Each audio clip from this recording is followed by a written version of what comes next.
Un an après la signature d'un accord de paix censé permettre le retour de la stabilité, le nord du Mali reste en proie à la menace constante des groupes islamistes. L'accord passé entre le gouvernement de Bamako et les groupes touaregs du nord ne se concrétisant donc pas sur le terrain, la sécurité reste précaire et les différentes missions internationales présentes sur place peinent à rassurer les populations. Depuis la signature jusqu'à aujourd'hui, il y a eu beaucoup de choses qui ont été faites sur les papiers.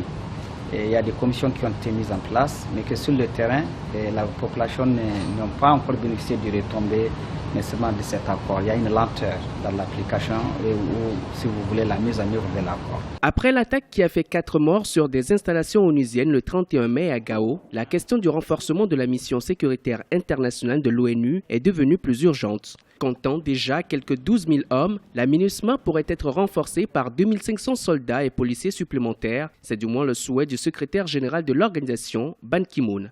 Pendant ce temps, à Tombouctou, une autre ville tombée sous le contrôle des rebelles en 2012, puis reprise quelques mois après par les forces internationales, la vie semble être revenue à la normale. Un satisfecit pour les autorités maliennes, pourtant décrié par une partie de l'opinion publique et notamment de nombreux acteurs de l'opposition. Nous avons un gouvernement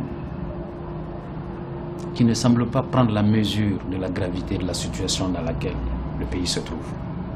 C'est pourquoi il y a un petit coup par là aujourd'hui et un autre coup d'improvisation. On attend que les événements nous imposent ce qu'il y a lieu de faire, alors que nous avons besoin d'un mouvement d'ensemble, d'une démarche globale qui prenne en compte les graves enjeux auxquels le pays est confronté.